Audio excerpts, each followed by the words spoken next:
The report says the tunnel was silent. Claire's flashlight trembled across the page. Nolan stared at the sealed steel door. Rook stood motionless beside him, ears forward. Then what is that? An old recording clicked alive. Tap, pause, tap, a reply from behind the collapse. After officials claimed nobody remained. Harlan stepped back. Claire whispered her father's name. Then Rook turned from the door and pressed his nose against a drainage seam no one had opened in 20 years. Whatever waited behind it could restore 6 forgotten names, or destroy Ridgewater's most powerful family. 4 days earlier, Nolan had never heard of Beacon. Nolan Pierce had learned to recognize bad news before he opened it. The envelope beneath his apartment door was too formal to contain anything ordinary. Rook noticed it first. The 6-year-old German shepherd sniffed the paper, then looked up with the patient stare he used whenever Nolan delayed the inevitable. "Yeah," Nolan murmured. "I see it." At 41, Nolan still lived by habits the Navy had carved into him. His boots stayed aligned beneath the coat rack. His tools faced the same direction. Order had once protected lives. Now it kept silence from spreading too far. Raymond Pierce, his late mother's brother, had died 12 days earlier in Ridgewater, Oregon. Nolan had known Raymond was ill, though neither man had been skilled at naming pain. They had spoken twice in the past year, about engines, rainfall, and Rook. Raymond had left Nolan 30 acres of forest, an old cabin, and everything standing on the land. Taxes were overdue. The roof needed repairs. Beneath the attorney's signature, Raymond had added one line by hand. "Before you sell, walk the North Trail with Rook." Nolan read it twice. Rook rested his chin against Nolan's knee. By the next afternoon, everything Nolan owned fit inside his pickup. Clothes, tools, military records, Rook's gear, and a coffee maker that rattled on rough roads. Late May sunlight crossed the windshield as they drove south. Rook sat upright, ears shifting toward sounds Nolan could not hear. "You know why he named you?" Nolan asked. Rook blinked once. "Helpful." Ridgewater appeared near evening, tucked between wooded hills and a broad river. At the ranger station, Claire Benton met Nolan on the steps. She was 49, lean, weathered by years outdoors, and carried the calm expression of someone who never softened facts. Her gaze lingered on Rook. "Raymond said you might come." Nolan shook her hand. "He left out most of the details." That was his preferred method. Claire handed him a property map. A red boundary enclosed the acreage. A second line climbed north from the cabin toward a ridge, ending beside a faded government symbol. Nolan tapped it. "What's this?" Claire's mouth tightened.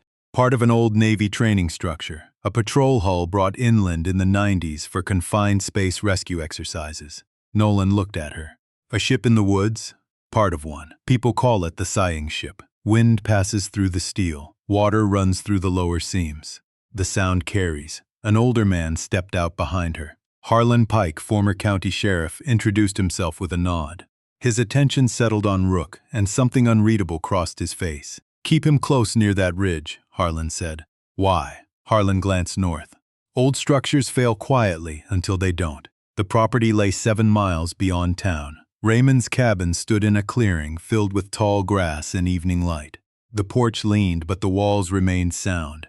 Nolan stepped from the truck and felt something unfamiliar. Not peace, exactly, but the absence of demand. Only birds, wind, and Rook inspecting the porch. Then the dog stopped. His head lifted. His body became still. Nolan followed his gaze toward the trees. Far beyond the clearing, Metal released a long, hollow sigh. The sound traveled through the forest, low and almost human, then faded. Rook took 3 measured steps toward the North Trail. "Not tonight," Nolan said. The dog paused and looked back. Through a narrow break in the trees, Nolan saw a curved edge of rusted steel catching the last sunlight on the ridge.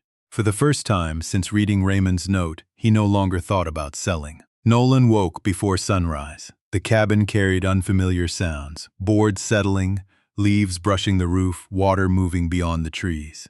Rook waited beside the door, eyes fixed on the North Trail. Nolan made coffee, studied Raymond's map, and packed a flashlight, rope, first aid kit, gloves, and Rook's harness.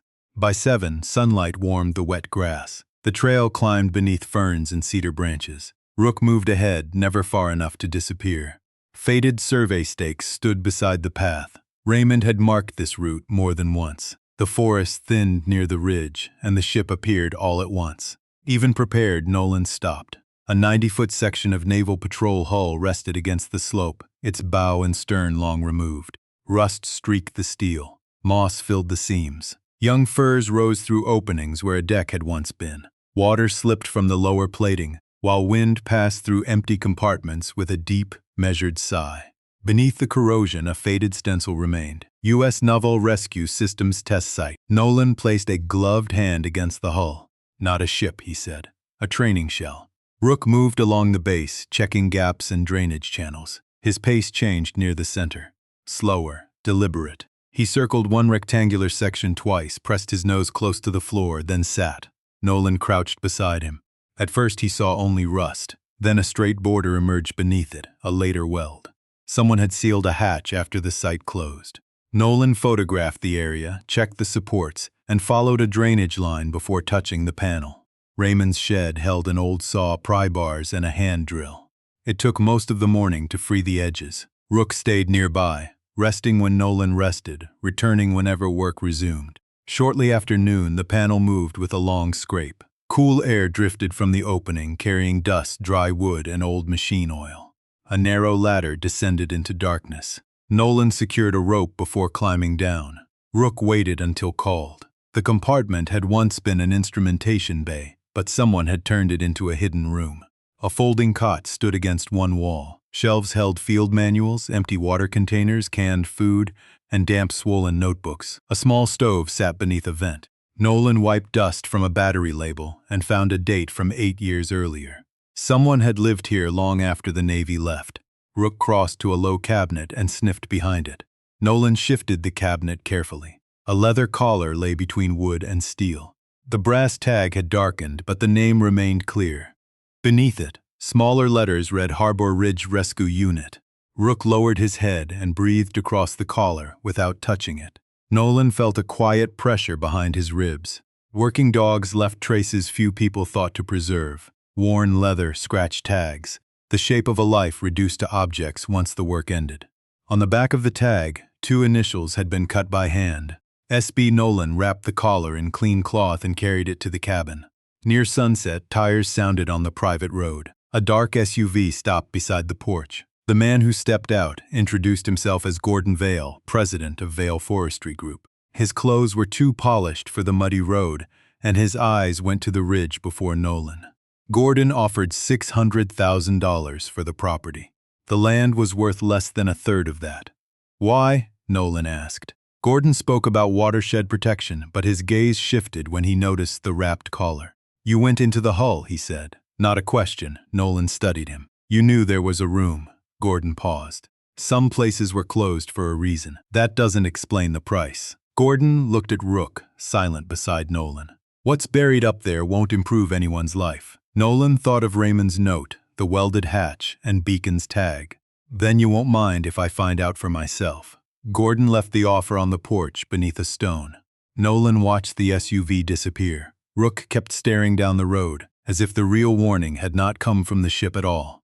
Nolan did not sleep well. Gordon Vail's offer remained beneath the stone on the porch. By morning, dew had softened the corners, but the number was still legible, $600,000. Rook sniffed it once and turned away. Nolan folded the page, placed Beacon's collar in his pack, and drove into Ridgewater. Claire Benton was reviewing trail reports when he entered the ranger station. She looked up, saw his expression, and closed the file. You found something. Nolan set the wrapped collar on the desk. Inside the hull, Claire unfolded the cloth. When she saw the initials on the back of the tag, her face changed in the quiet way a room changes when a cloud crosses the sun. Her thumb hovered over SB. My father's name was Samuel Benton, she said. He disappeared 8 years ago. His truck was found 3 miles from your property. Search teams covered the ridge, the creek, the logging roads. Nothing. You think this was his? I think he found it. Claire led Nolan into a records room behind the office. Outside, traffic passed softly, ordinary life moving beyond the locked files. She unlocked the bottom drawer and pulled out a folder labeled Harbor Ridge Canine Recovery Program. The program began in 1994. Early reports described dogs trained to locate survivors in collapsed structures, flooded corridors, damaged vessels, and remote industrial sites. The patrol hull on Nolan's land had served as a training shell. Teams practiced finding hidden air pockets and navigating steel compartments where radio signals failed. The first files were detailed. Officers, engineers, veterinarians, and administrators were listed by full name. Later pages changed. Maintenance staff became codes. Contract Technician 14, Kennel Assistant 6, Maintenance Worker 22. Even the dogs lost their names. Beacon became K9 Unit 4B. Nolan turned one page back, then forward. They stopped writing down who they were. Claire nodded. My father hated that. She found a photocopy carrying Samuel's handwriting in the margin. When names become numbers, responsibility becomes easier to avoid. The sentence struck a place Nolan rarely touched. Years earlier, during a disaster response overseas, he had watched an evacuation list separate people by role. Officers first, medical specialists next. A civilian contractor had been moved to the bottom because his badge carried no rank. Another team eventually brought him out. But Nolan never forgot how quickly a human life became an administrative category. They continued through the files. The program's final year contained deliberate gaps. Monthly reports were missing. A safety review referenced attachments no longer present. The closure statement used careful language. Structural incident, limited exposure, no significant personnel loss. No significant personnel loss, Nolan repeated. Claire kept her eyes on the page. That doesn't mean no one was lost. It means someone decided who counted. Near noon, Harlan Pike arrived. When he saw Beacon's collar, regret crossed his face. You knew about the tunnel, Claire said. Harlan looked toward the window. I knew there was a maintenance passage north of the hull. And when my father vanished, I told the search commander what I knew. I didn't know the entrance anymore. Claire stepped back, as if distance might help her hold the anger in place. You warned people with ghost stories, instead of telling them there was a federal tunnel under that ridge. 2 men searched for it 30 years ago, Harlan said. A slide trapped them near the outer section. They got out. I thought fear would keep curious people alive. Fear also kept the truth buried. Harlan lowered his eyes. I know that now. The admission repaired nothing, but it changed the silence. Nolan had learned guilt sounded most honest when stripped of excuses. They spread an old site map across the desk. A drainage line ran from the hull toward a limestone wall north of the ridge. Most of the route had been crossed out in red pencil. Rook stood and sniffed the lower corner. A streak of dried clay clung to the fold. Nolan rubbed it between 2 fingers. Pale, gritty, almost white. The soil near the cabin is dark, Claire said. Where do you get this? The north face, Harlan answered. Beyond the old service road. Rook looked toward the door. Nolan studied the map again. Samuel had found a path beyond the ship, and whatever waited there had been important enough for someone to erase names, remove records, and offer $600,000 for silence. This time, curiosity was not what pulled Nolan forward. It was obligation. Nolan returned to the property before noon with Claire, Harlan, and structural engineer Miles Greer, a careful man in his mid-50s. The sky was clear, warm enough to lift cedar from the damp ground. Rook moved ahead along the north trail, then slowed where dark soil gave way to pale clay. The old service road had nearly vanished beneath ferns. A shallow depression curved between the trees, too even to be natural. Heavy vehicles used this once, Miles said. Harlan nodded. Long time ago. They followed it beyond the hull. The ship remained visible through breaks in the trees, rusted steel against green slopes, but its long sigh faded as they climbed. In its place came dripping water and air moving through stone. Rook stopped at the base of a limestone wall veiled by vines. He stood with his nose lifted, reading what the others could not. Nolan crouched beside him and felt a cool current against his wrist. There's an opening behind this. Miles tested the ground before they cleared the vegetation. Beneath the moss appeared the squared edge of concrete and a narrow black gap. Roots and soil had hidden the entrance. Harlan stared at it. That's where it was. Claire turned. You've seen it before. Only from farther back. The outer section was unstable then. His voice held only the strain of memory. Miles inspected the lintel, marked cracks with chalk, and placed temporary supports. We go 50 feet, no farther today. If the ceiling changes, we turn around.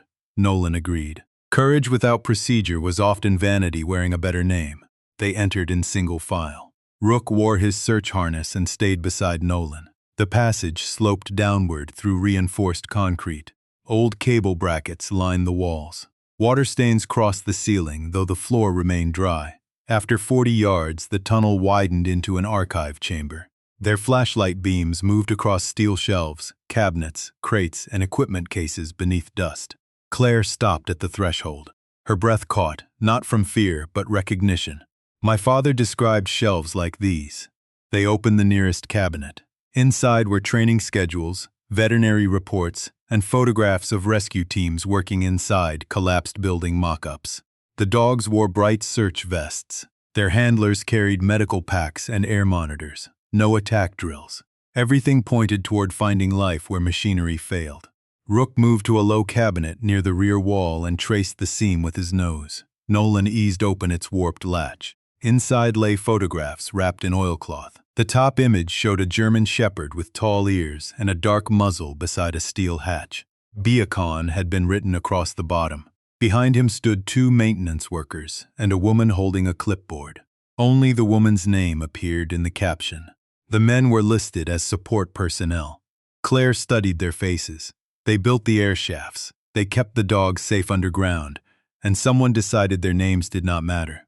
Nolan turned over the photograph. On the back, Samuel had written, "Find Arthur Lane and Robert Ellis." They were there when the report changed. Across the room, Harlan opened a binder filled with pages stamped decommissioned.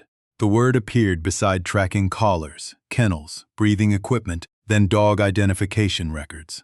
On another list, contract workers carried the same term. Miles frowned. "You decommission machinery, not people." "Unless language is being used to make people easier to discard," Nolan said. No one answered. At the far end of the chamber, a narrow corridor disappeared into darkness. Broken concrete covered the floor. A steel door stood beyond it, half buried beneath a collapsed beam. Faded lettering warned, "Restricted access. Off-Wars personnel only." Rook approached the debris and stopped. His ears lowered. His breathing became slow and deliberate. Nolan felt air moving through a thin opening beside the door. Something existed beyond it. Claire lifted her flashlight and noticed a photograph wedged behind a conduit. She pulled it free with trembling fingers. Samuel Benton stood inside the same corridor, older than in Claire's family photographs, holding Beacon's collar.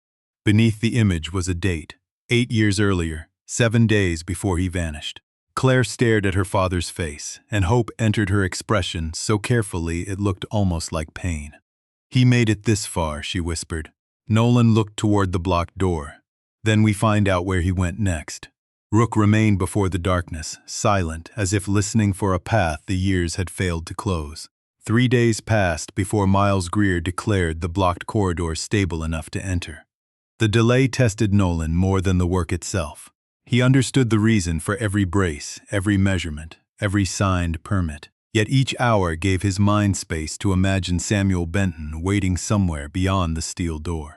Claire spent most of those days at the ranger station, comparing dates and copying fragile records. Harlan returned to the ridge each morning without being asked. He spoke little and worked wherever Miles placed him, carrying equipment, marking cracks, clearing loose stone.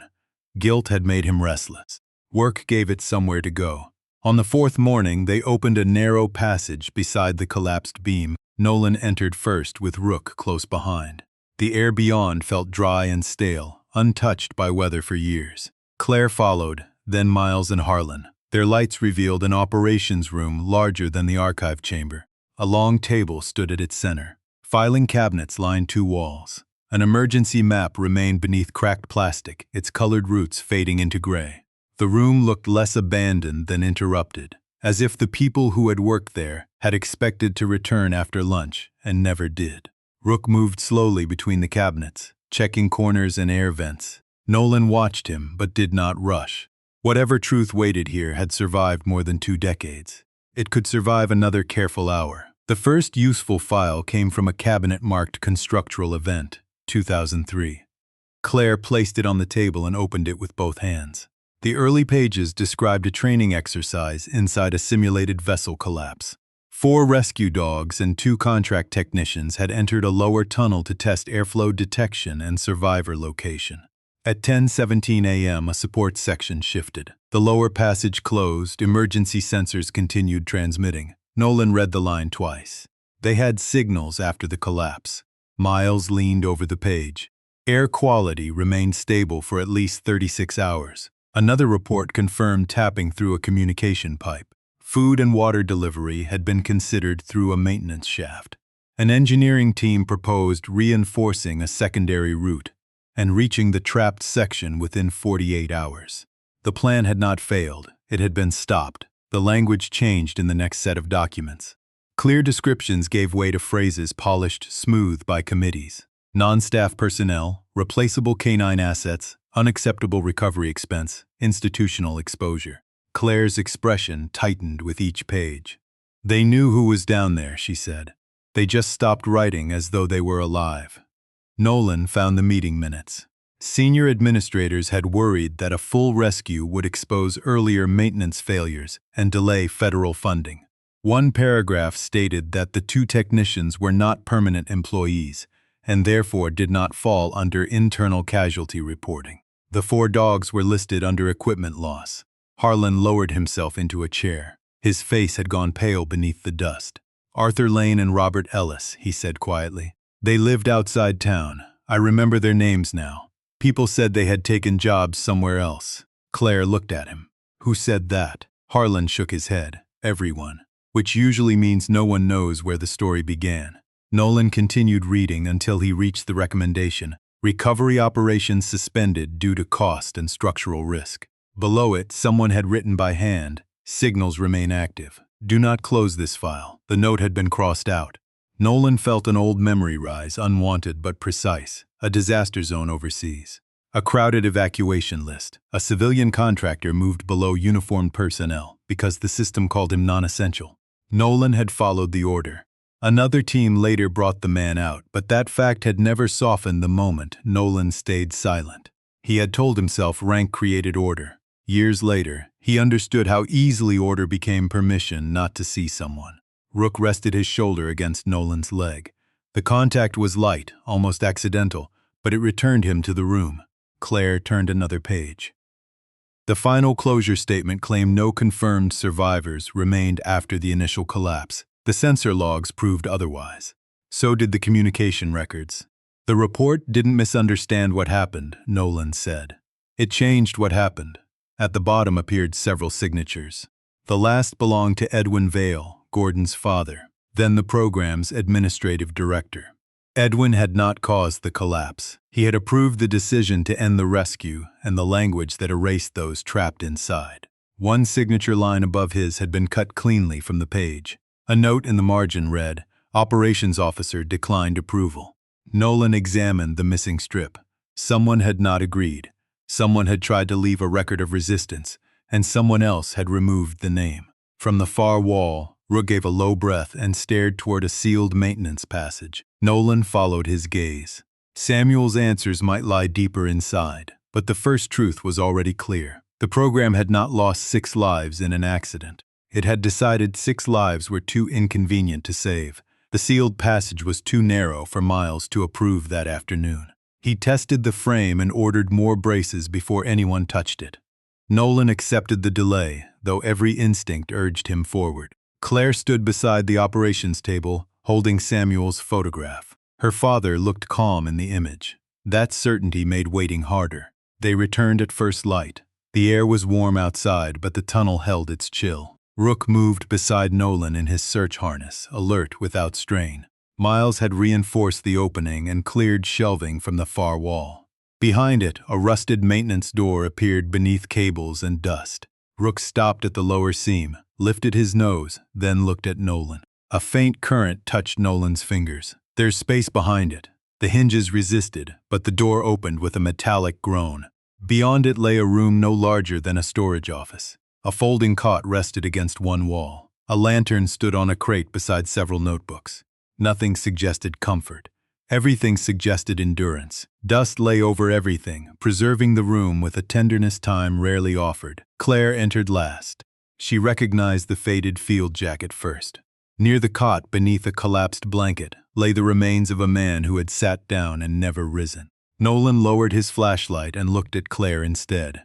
Grief moved across her face without drama, quiet and complete. She stepped closer, then stopped when she saw the watch still fastened around the wrist.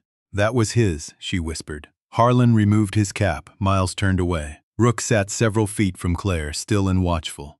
He did not approach until she lowered herself beside the cot and reached toward him. Then he moved within reach. Claire placed her palm against his shoulder. Nolan knew silence could be empty, but this one held witness. When Claire was ready, they examined the room. Samuel's notebooks began with dates, names, and file numbers. He had entered the tunnel to preserve documents he believed were being removed from county archives. A soil slide closed the outer passage after he reached the maintenance room. His radio failed beneath the concrete, and a medical episode left him too weak to cross the damaged corridor. He had been trapped where no one knew to search. One notebook repeated the names Arthur Lane and Robert Ellis, followed by Beacon Arrow, Flint, and Sage.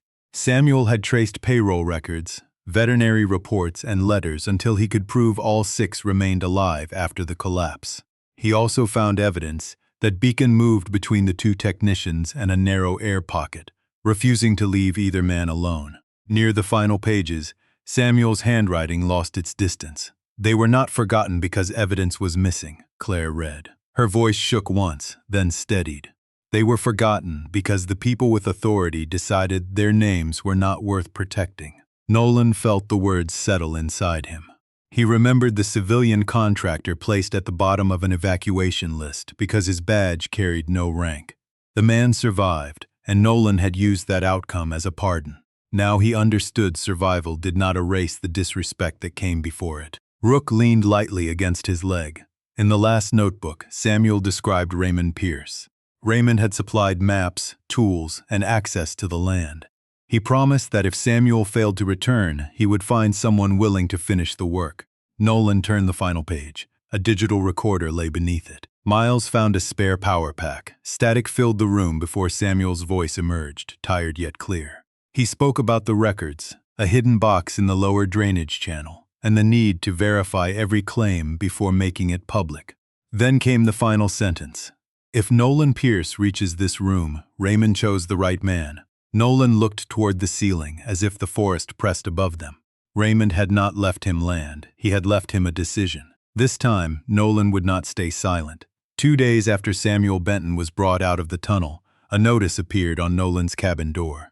Vale Forestry Group had petitioned the county to restrict access to the ridge, citing unstable soil, contaminated runoff, and public safety concerns. The language sounded responsible.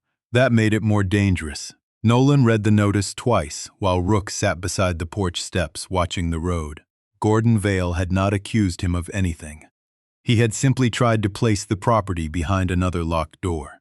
Nolan called him that afternoon. They met at the cabin without attorneys, reporters, or county officials. Gordon arrived in a plain sedan this time. He looked toward the ridge before taking the chair Nolan offered.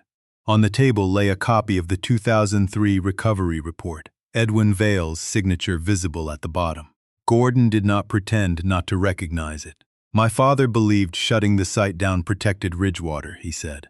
The program funded businesses, jobs, half the county services. Arthur Lane and Robert Ellis were part of that community, Nolan replied. So were the people who cared for those dogs. Gordon's jaw tightened. You think I don't understand what this looks like? I think you understand exactly what it looks like. That's why you offered $600,000. Silence filled the cabin. Rook lay near the doorway, calm but awake. Gordon finally admitted that his family had kept private records after the program closed. Edwin called them insurance against a distorted investigation. Gordon had grown up hearing only one version. The tunnel was too dangerous, the signals were unreliable, and reopening it would have risked more lives. Maybe he believed that by the end, Gordon said. People repeat a decision long enough, it begins to sound like a fact. Nolan placed Samuel's copied note beside the report. Protecting a community cannot begin by erasing the people who served it. Gordon looked at the handwriting but did not touch the page. If I release everything, my father's name changes forever. The truth doesn't change his name, it tells people what he chose. Gordon stood. For a moment, regret seemed close enough to speak, but habit won. You don't know what else is in those files. Then bring them. Gordon left without answering. Later that evening, Nolan returned to the tunnel with Claire, Harlan, Miles, and a county archivist named Dana Cole. Samuel's recording had mentioned a waterproof box in the lower drainage channel. They began where the old runoff system passed beneath the operations room. Rook worked slowly, nose close to the floor, pausing at every seam where air moved through concrete. Nolan trusted the dog's training, but he verified each alert with measurements and inspection. Near a rusted pump housing, Rook stopped and pressed his nose toward a narrow gap beneath the metal base. Miles removed the corroded cover. A dry cavity appeared behind it. Inside sat a sealed aluminum case wrapped in oilcloth. No one opened it immediately. Dana photographed the location, recorded the time, and assigned an evidence number. Nolan appreciated the care. Truth carried more weight when no one could question how it had been handled. Inside the case were payroll lists, maintenance diagrams, audio tapes, handwritten objections, and the missing section of the final approval page. The removed signature belonged to Operations Officer Warren Hale, no relation to Gordon. Warren had refused to approve the closure statement and written, "Active signals remain. Secondary access can be stabilized. Recovery should continue." Another document listed every person and dog inside the lower tunnel on the morning of the collapse. Arthur Lane, ventilation technician. Robert Ellis, structural maintenance specialist. Beacon, Arrow, Flint, and Sage, certified rescue dogs. Not contractors 14 and 22. Not canine assets. Names. Lives. A maintenance sketch showed the secondary route could have been opened with equipment already stored on site. The risk was real, but the plan had passed its first engineering review. The cancellation came before the final reinforcement team arrived. One audio tape preserved the voice of a control room operator. He described hearing pattern taps from the lower communication pipe nearly 18 hours after administrators suspended the rescue. The operator repeated the signal in his report. That report never appeared in the official archive. Claire listened with her hands folded tightly before her, grief held under discipline. Harlan closed his eyes when the names were read aloud. Nolan felt anger, but beneath it sat something steadier, responsibility. He could not repair 2003. He could decide how 2026 handled the truth. Dana created digital copies, sealed the originals, and prepared transfer documents for federal archives. Nolan insisted they verify every date against independent records before speaking publicly. Samuel had not protected these files for 8 years, so they could become rumors. Near midnight, headlights crossed the cabin windows. Gordon Vale stepped onto the porch carrying a large archival box. He looked tired, older than he had that morning. "This is everything my family kept," he said. Nolan opened the door wider. Gordon held the box for another second before releasing it. The gesture looked small, but Nolan understood its weight. Some inheritances came as land. Others arrived as choices no one wanted to make. The archival box stayed unopened until Dana Cole returned the next morning with 2 federal records specialists and a portable scanner. Nolan understood why Gordon had brought it after dark. Shame preferred quiet entrances. Gordon sat at the cabin table while each folder received a number, a photograph, and a place in the evidence log. Rook rested near Nolan's chair, his head raised whenever paper shifted. The files did not reveal a single villain or one dramatic order. They showed something more ordinary and, in Nolan's mind, more dangerous. A chain of people choosing convenience one careful sentence at a time. Edwin Vale had received engineering updates confirming the trapped section still had breathable air. He had also received warnings that a prolonged rescue could expose neglected maintenance, threaten grants, and force a public review. In one handwritten note, Edwin wrote that the 2 technicians were outside personnel, and the dogs could be replaced through another training unit. Gordon read the line without moving. Only his fingers tightened around the edge of the table. "He taught me that every job in town depended on keeping the program," he said. Maybe that was true. Nolan looked at him. It still did not make Arthur and Robert worth less. Gordon lowered his eyes. No, it didn't. The documents were verified over the next 2 weeks. Payroll records confirmed Arthur Lane and Robert Ellis had worked at Harbor Ridge for years. Veterinary logs restored the histories of Beacon, Arrow, Flint, and Sage.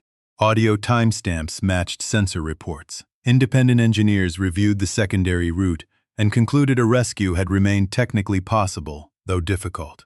Nolan refused every interview request until the review was complete. The story belonged first to the people whose names had been removed, not to whoever spoke fastest. The county scheduled a public hearing in Ridgewater's Municipal Hall. By then, the summer heat had settled over the valley, and the windows stood open to the river breeze. Nolan sat in the front row with Rook beside him. Claire carried Samuel's notebooks in a weatherproof case. Harlan occupied a chair near the aisle, hat turning slowly in his hands. Gordon arrived alone and took a seat across the room. No one welcomed him. No one asked him to leave. Claire spoke first. Her voice remained steady as she explained how Samuel had traced missing files, entered the tunnel, and preserved the records at the cost of his own return. She did not call him fearless. She described his caution, his errors, and his refusal to let unnamed workers disappear from history. Harlan followed. He admitted that he had used rumors to keep people away from the unstable ridge, and that his silence had lasted long after safety could justify it. "I thought keeping people out was the same as protecting them," he said. It wasn't. When Gordon approached the microphone, the room became still. He placed Edwin's private correspondence beside Dana's evidence summary.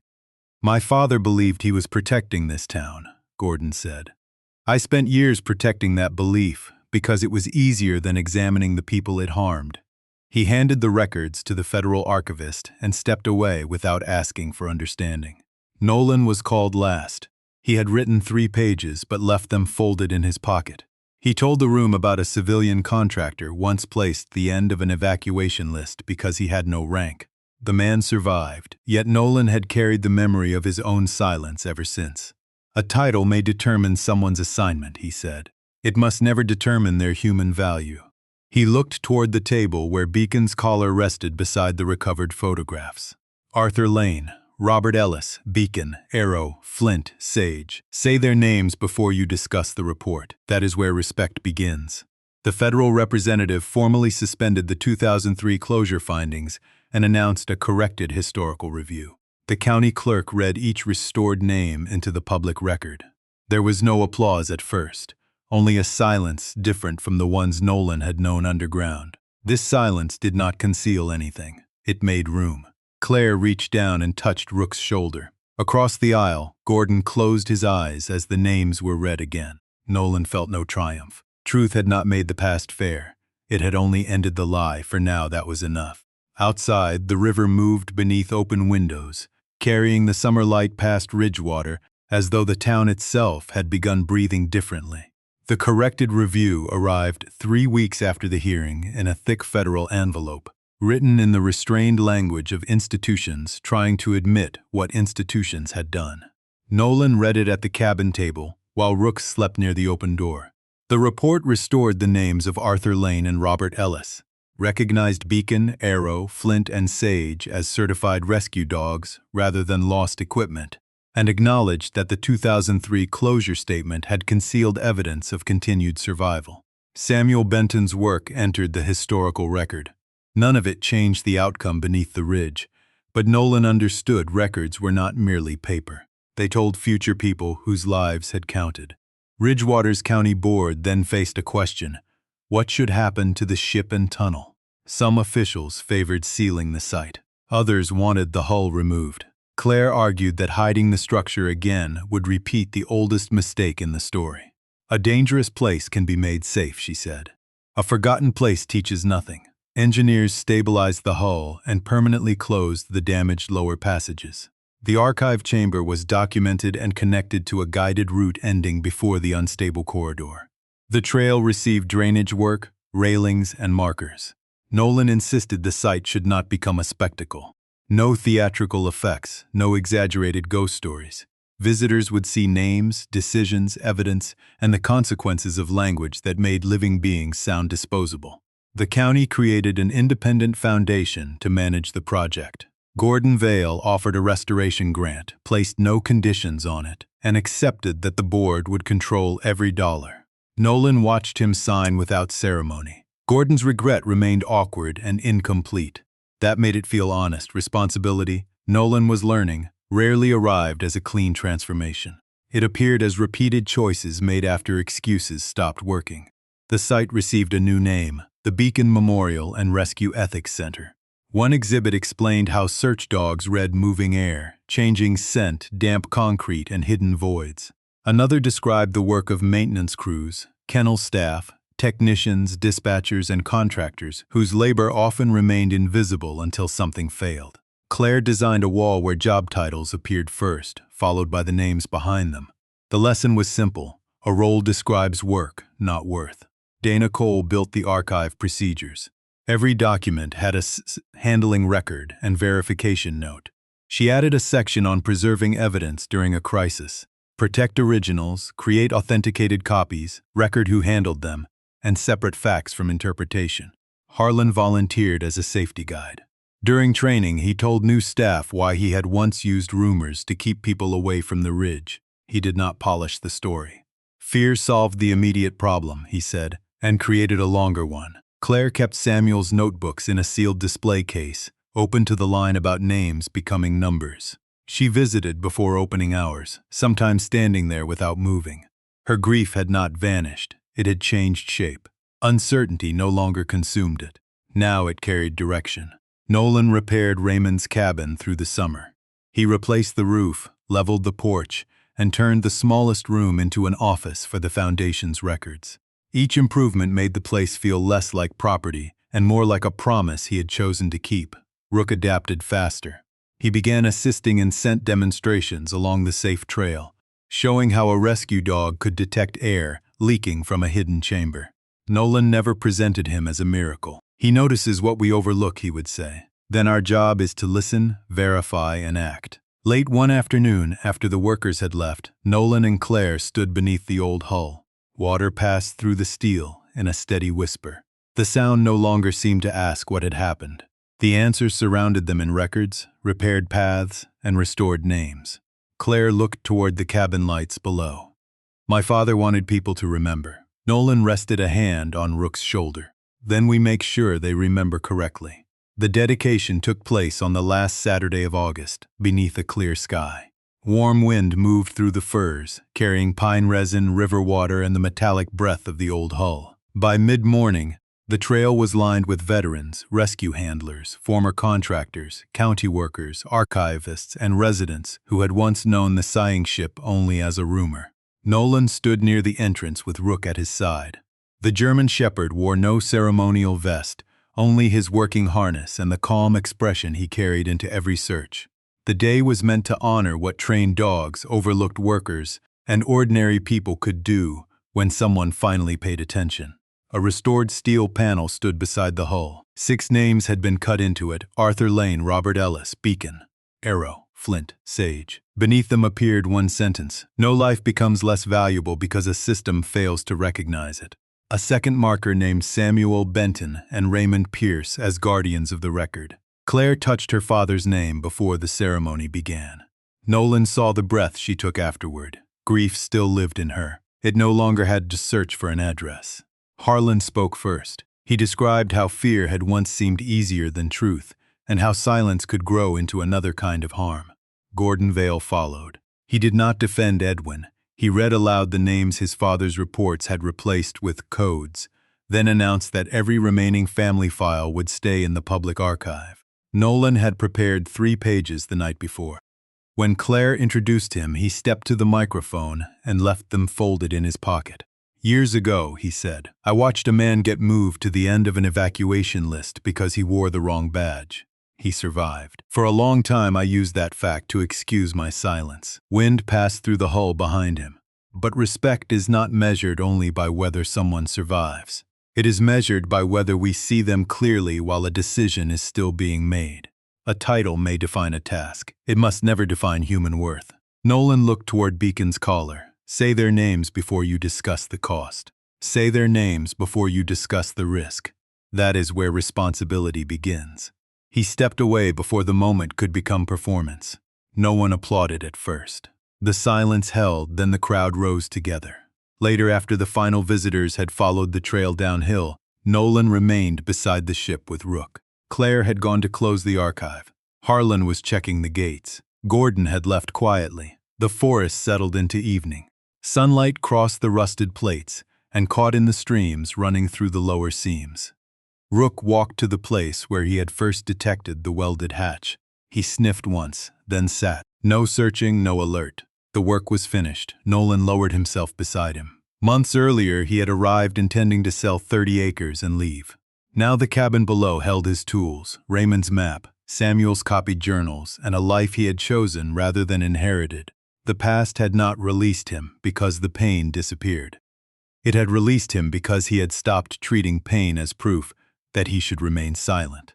Water moved through the hull. Once the sound had resembled grief traveling through steel. Tonight it sounded different, not cheerful, not cleansed, simply honest. A structure could carry sorrow without belonging to sorrow forever. Rook leaned against Nolan's leg. Nolan rested a hand between the dog's shoulders and watched the last light settle over the names. The ship had not changed its history. The town had changed what it was willing to remember. Somewhere between rust, running water, and the steady weight of a faithful dog, Nolan understood that healing was not the erasure of an old wound. It was the decision to make sure no one else disappeared inside it. Which moment in Nolan and Rook's journey stayed with you most? Tell us where you're watching from in the comments. And subscribe and leave a like for more stories about loyalty, truth, and second chances.